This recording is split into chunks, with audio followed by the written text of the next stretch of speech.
Well, that's new. Hi, I'm Jamie. This is Dead Dodge Garage, and this is a cylinder head from a 318 Poly engine. If, like me, you're an enthusiast in classic Chrysler vehicles that mostly hail from the muscle car era, then you will be well familiar with the LA engine. The 318 LA engine, like that one, was very commonly found in A bodies, also B bodies, and C bodies. E bodies like Challengers and Cudas, trucks, vans. Countless vehicles were powered by these engines. If you look just a little bit further back in time to the mid-1960s, you'll find a different power plant under the hood of trucks like this one, my 1964 Dodge Power Wagon. The existence of that LA, or lightened A series engine, implies the existence of an A series engine, and this is that. In the time before the 318 LA reigned supreme as the generic low-powered engine found in everything, we had this, the 318 Poly. Now, it's easy to identify a Poly engine. The best way is by looking at the shape of the valve cover. It's got this cool zigzag shape to it to accommodate the exhaust valves and springs down here at this side of the head. As I've discussed in previous videos, the bottom end of the A-series Poly engine is almost exactly the same as many LA engines, the 273, 318, and 340 anyway, with the exception of some material that was removed from the LA. All of the important differences are in the top end of the engine.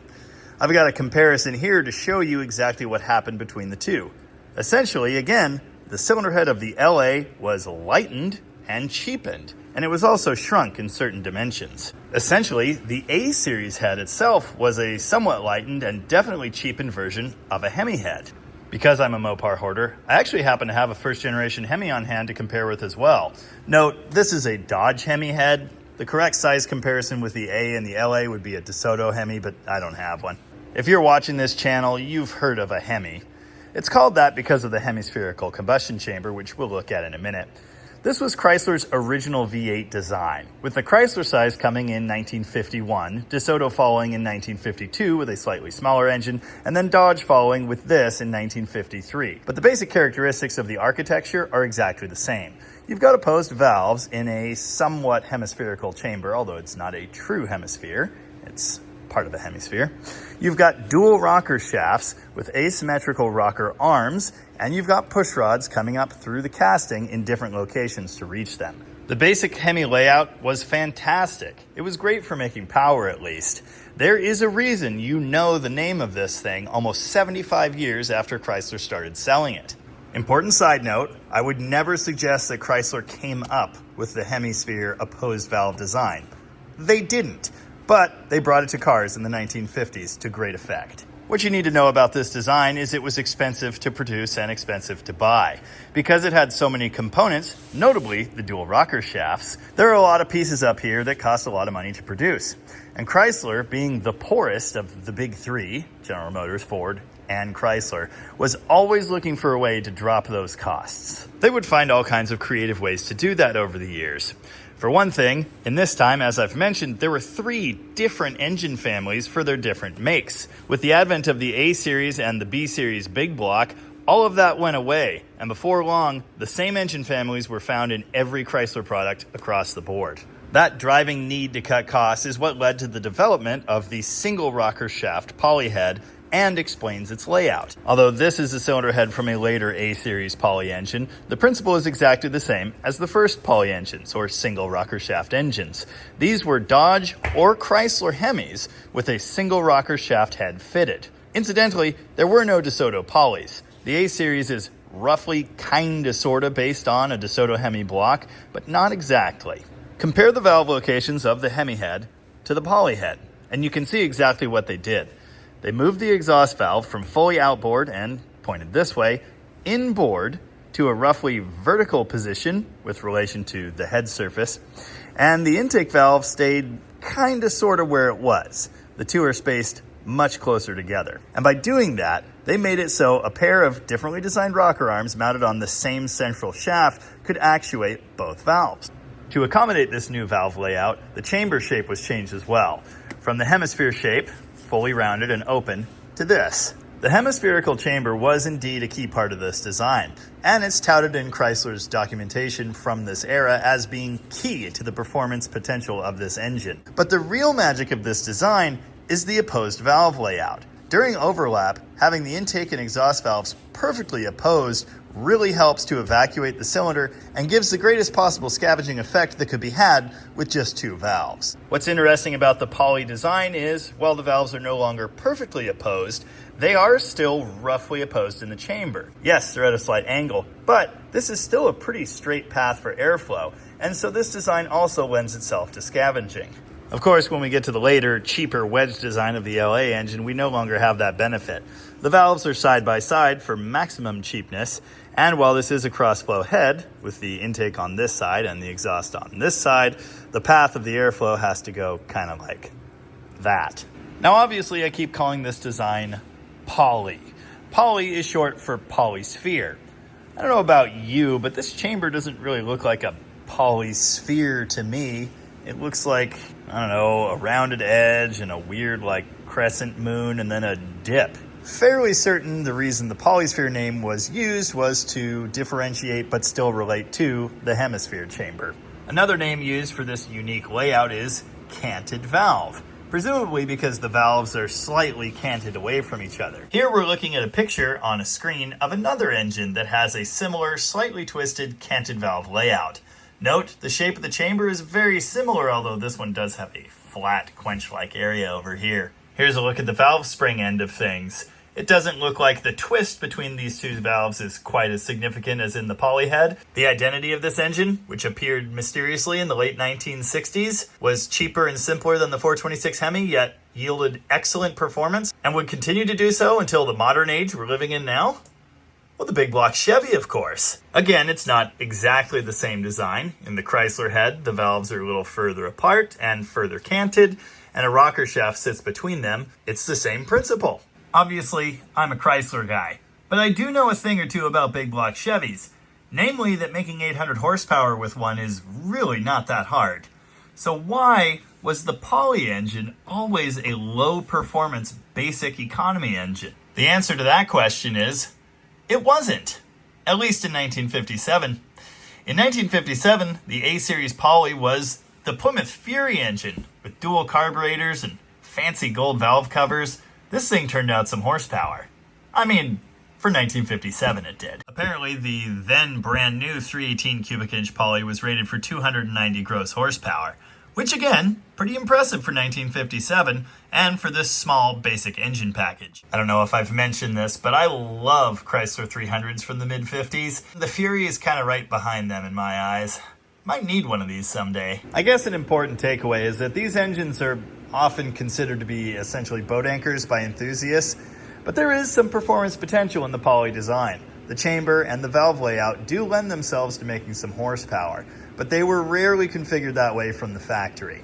And performance parts are hard to come by for these things. There are companies making intakes and camshafts and that sort of thing today, but they've largely been unavailable for decades. There was a company offering performance poly manifolds and cams and all kinds of cool things like that in recent years, but I can't find them now. Maybe they're gone. Mancini has headers, so that's something. They may have other performance parts as well. It seems like you can find cams and, I don't know, used intakes exist, but the point is, these things are hard to come by compared to LA stuff. Now, if you want a whole lot more in-depth history of the poly engine, the different flavors, and some information about some ridiculous myths that have been floating around about these things for many, many years, I highly recommend poly318.com. I found this article and there's just an incredible wealth of information in here. It's very, very cool. Obviously, I cannot possibly cover all of this in today's video, so I want you to know that this is out there.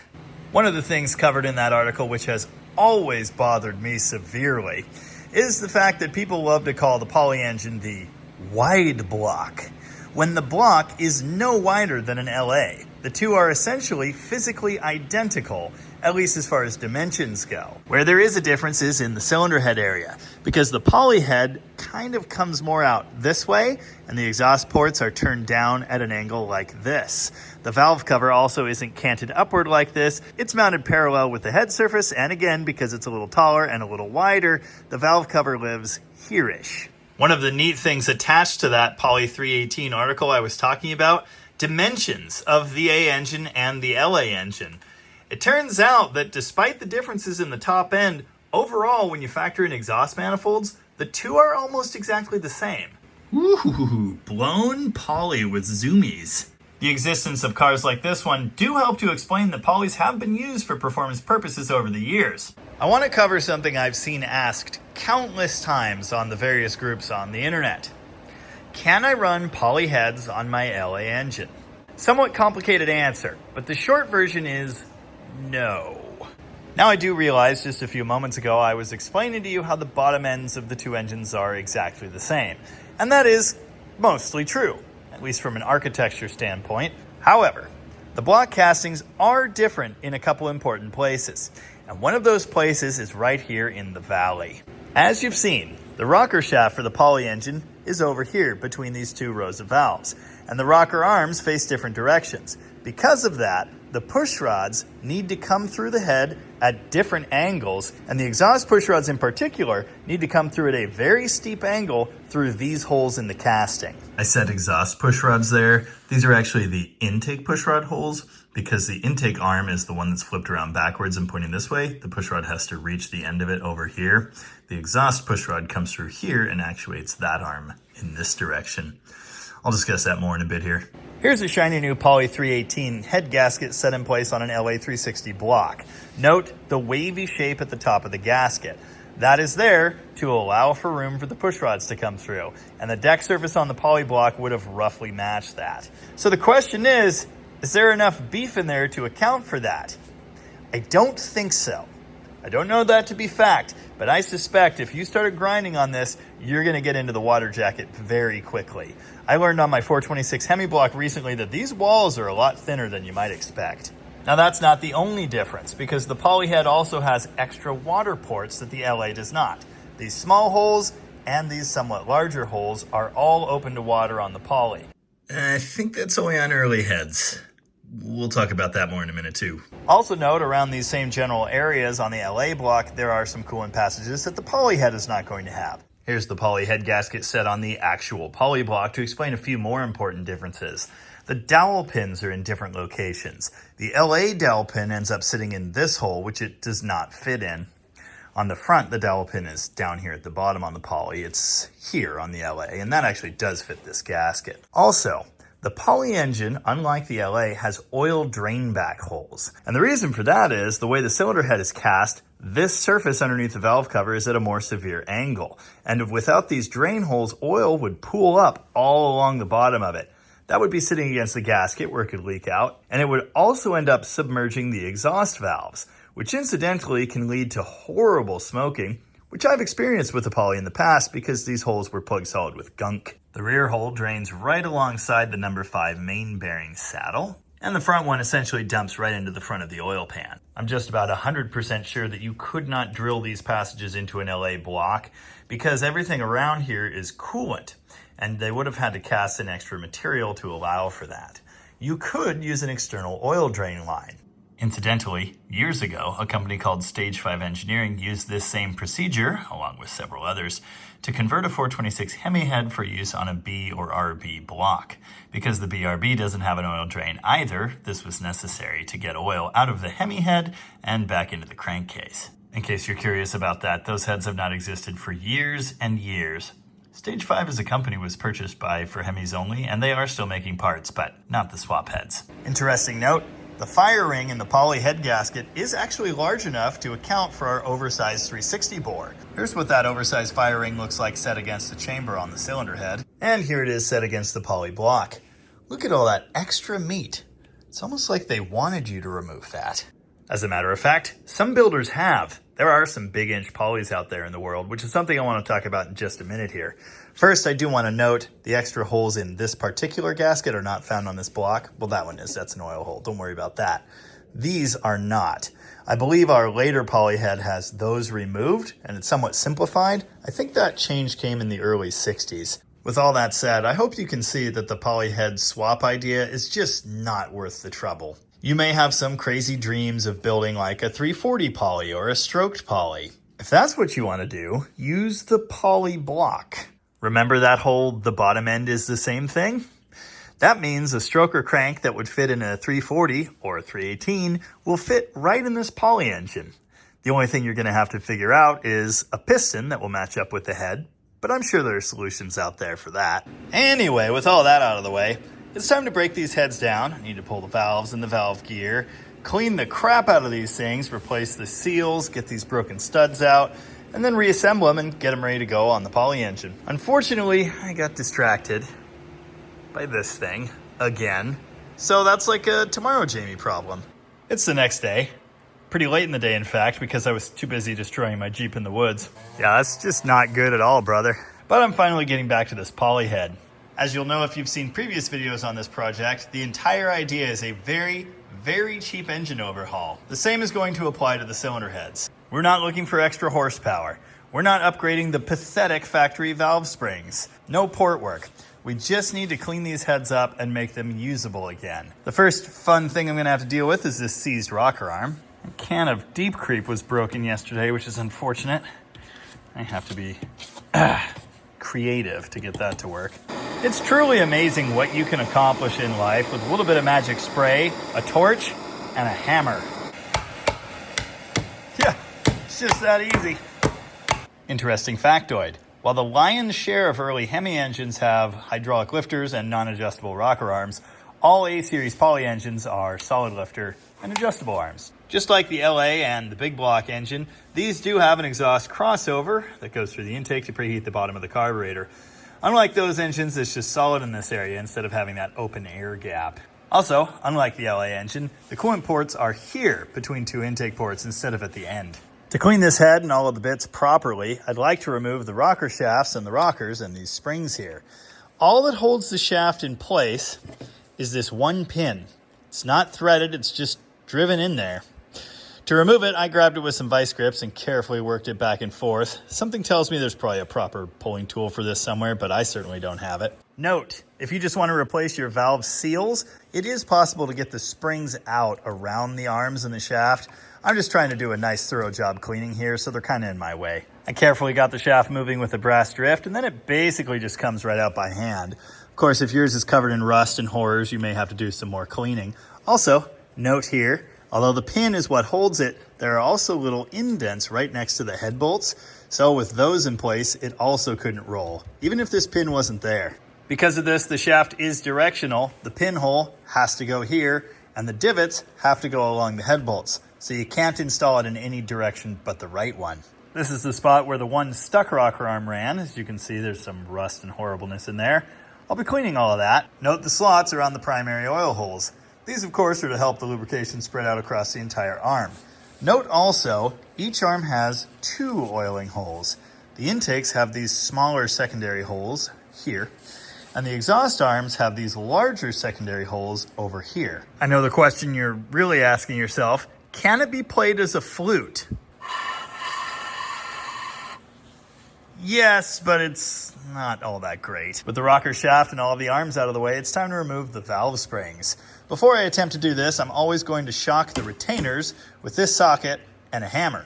That'll help free up the keepers if they're stuck in there, which they probably are. There are several different ways to compress the springs, get the keepers out, and then remove everything from the cylinder head. The one I used to use was this assemblage of tools, one of which, as you can see, has been custom ground to allow clearance to remove the keepers. And that would be chucked up in that drill press, and I'd use that to clamp it down, and then I'd tighten that bolt with a pair of vice grips to hold it in place. I found that to be tedious and obnoxious, so I don't really do it anymore. The next option is one of those gigantic clamp tools. It goes around the cylinder head and squishes the spring that way. I have one, but I have no idea where it is. The other option is this. This is a screw-type spring compressor. This is the tool I use to do all of the valve seals on Dave's Barracuda with the heads still in place on the car. I'm going to use this to take the poly heads apart because I can't find the other one. It's a simple enough device to understand. You put it in the coils of the spring, tighten the handle down, and hopefully that loosens up. Then you pray that the keepers aren't rusted solid, which they aren't. Then the spring comes off and leaves the keeper behind, because why wouldn't it? Note the valve seal is stuck inside the spring, and it is very, very crispy. That's why we're here. I think I indicated when taking a close look at the layout of this thing that it was the exhaust push rods that were super far outboard. That is not the case. It's the intake push rods. A little while later, we've got a full complement of poly valve gear on the bench. Intake valves, which look like that. exhaust valves, umbrella seals with the large ones on the intake side and the small ones on the exhaust. Pretty sure I have a set of these in stock. And of course, the world's weakest valve springs. Again, I won't be upgrading these for this application. And then of course, we do have those rockers and the springs that separate them. Now I get to clean every single one of these components and this absolutely disgusting cylinder head. I've never been one to enjoy mindless cleaning jobs like this one. I'd like to think that as I've aged, I've mellowed a little bit and developed more patience. I just don't like it. Some people zen out on this stuff. Not me. I just want it to be done and move on to the next thing. But I have made at least a solid first pass at hand cleaning this thing, to the point that you can now see a good few patches of the original turquoise paint, which, as I pointed out in the last video, is actually correct and original for this 64 Power Wagon. Most Poly engines were red, but some in the early to mid 1960s were turquoise. Here's something I've noticed before, but I have no idea why it exists. It's a length of wire inside the water port on this head. Both of them have one, in fact. I don't know why they're there. Here's a look down the Poly's intake port. Notice it's of fair size and it's rectangular in shape. You can see there's a pretty straight path right to the valve, except this port takes a turn. At the bottom, there's a big mound right in the middle. It is a nice smooth radius. And at the top, it actually dips right here. I can only imagine it would have been capable of a little bit better performance on the intake side if the port were raised and it was more of a straight shot at the valve. It's a similar story on the exhaust side. You can only see part of the port looking through the valve like this. If you did want to maximize potential, I imagine the first place to start would be a good bowl blend. In general, all of these ports look the same, all of the chambers look the same, and the casting doesn't look as sloppy as the LA castings generally do. But that bowl area is very well shrouded. You can see how big the seat is, but it's not actually open into the port that much. As cast, the exhaust valve guide area is pretty decent looking. I did have to clean the exhaust crossover port somewhat. That's pretty typical. It wasn't plugged solid, but it was disgusting, as you can see. While I was doing that, I found something interesting. As on the LA heads and the big block heads, it's fed off of one exhaust port, but there's a little stand thing in the middle of the passageway. That is because one of the head bolts goes right through that area, and there's no room to move the passageway around it. This head desperately needs a trip out to the parts washing tank. But before that, I'd like to try and get these broken exhaust studs out. The way I'm going to attempt to do that, of course, welding a nut onto the broken studs. The main idea here is you're getting something to grab with a wrench, which is great. But at the same time, you're putting a ton of heat into this, and that will hopefully help loosen it from the cylinder head. Also, this one is broken off below the surface. Sometimes I'll just weld a little extension onto that and grab it with vice grips, but I am going to try and use a nut in this case. Engage maximum fire. Why are you dimming? I'm blind. I'm 100% blind. This helmet has been the absolute bane of my existence forever. Also, where'd the nut go? I lost my nut. Oh, in case you were wondering, no, I haven't fixed my phone yet. Never claimed to be any good at welding. In fact, the opposite. Fire! Wah, wah, wah, wah, wah. This could take a while. I did spray these with penetrant earlier and let them soak for like an hour, but that probably wasn't enough. Remember, penetrant, torch, hammer.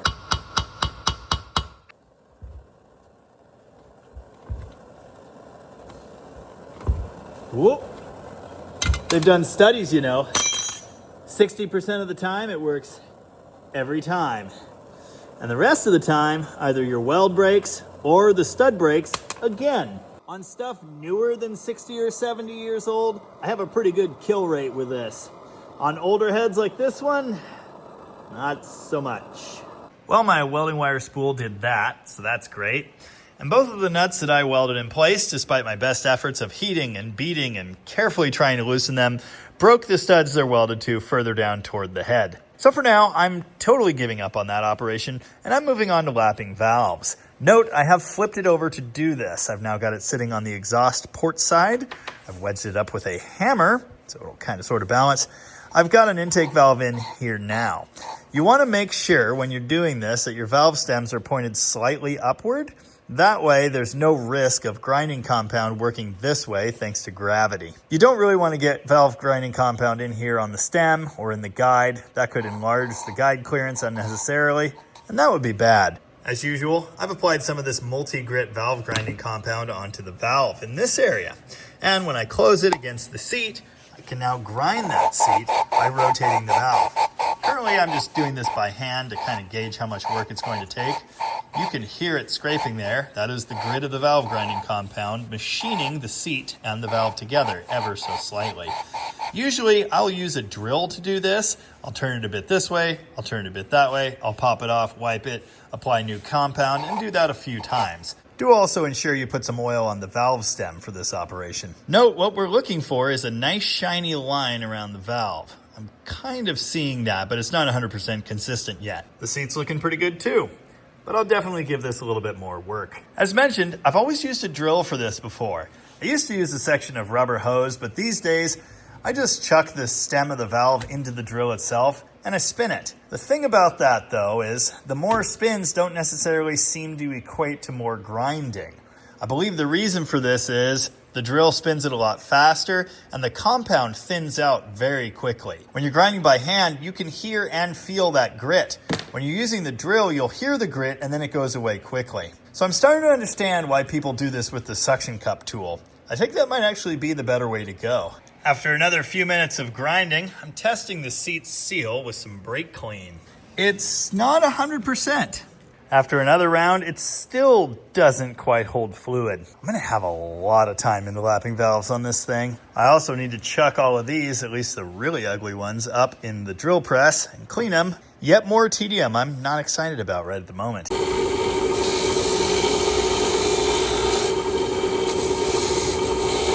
Cleaning the rocker arms. They're nice on the outside now, so that's great. But I am noticing there are oil holes that are supposed to go out to the tip of the rocker to oil the valve. This one's plugged solid. Absolutely disgusting. So I gotta go find a chunk of wire to shove through that. Change of plans, I shoved a small drill bit through there. Look at all that gunk. Thankfully, only one of these rocker arms had a hole that was jam-packed full of crap like that. The rest were relatively clear already. The exhaust arms seem to lubricate the valve tips through this point. I guess that makes sense because they'll be tilted like this when the head is installed. They lubricate the push rods through a passage this way, and it looks like that is supposed to oil around the adjuster. A good few of them are packed full of crud, so I guess I'll be taking the adjusters out and cleaning that. The exhaust pushrod cup oiling hole is drilled from the outside, which is pretty cool. Of course, oil is never going to reach that outside segment, or it probably won't anyway. It should rain down through this non-threaded section around the adjuster and into the cup. Notice, these are tiny details. These are itty-bitty holes in weird little areas you might never think to clean or check. I almost didn't, but I'm glad I did. A lack of lubrication here could gall a pushrod, ruin an adjuster. It could lead to premature valve tip wear and rocker wear, and just in general do bad things in the top end of your engine. In the last video on this build, I was primarily focused with cleaning bottom end components and removing rust. I showed a couple of the processes I used to accomplish that, and in the comments, a couple people said, why not superfine steel wool? 3/0 or 4/0? Well, I forgot to mention it. It was right here the whole time. This is 4/0 steel wool, and this, with some kind of cleaner for lubrication, can help you clean and refinish surfaces like this rocker arm shaft. It's looking pretty good now in places. Of course, there is still some wear there, but I choose not to worry about that. You will get hairy dust off these things, so make sure you clean the ever-living crap out of whatever you use them on. Speaking of which, I probably should knock the caps out of the ends of the rocker shaft so I can clean the inside thoroughly and then install new ones. I'm not going to, but I should. And with that, the rocker components are fully cleaned, detailed, and ready to reinstall on the head, which is great, except that it's nowhere near ready. Have I used the word tedium enough in this video? Not sure. What I am sure of is that I need a new hobby. One where I can stay inside, where it's warm. One that's simpler, with fewer moving parts and lower stakes. Perhaps stamp collecting. The good news is, if I play my cards right, I could probably get Alan to finish all this. Alan loves cleaning things. I do not. Hey, at least after all that work in the dunk tank and a Quick rinse with brake clean, it looks exactly the same. Drudgery, that's a good word. So much drudgery. Of course, when I am finally done with this cylinder head, I get to do all of this a second time. Because V8, of course. Alright, I'm sure it sounds like I'm just complaining here.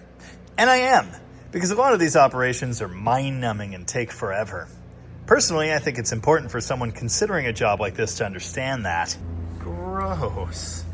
It's extremely important to address every little detail, check every little thing on a project as you're working through it, and make sure that you have perfected things to the best of your abilities and to your own satisfaction. If you're like me, with an amount of patience akin to like a 6-year-old, certain aspects of this may test your resolve.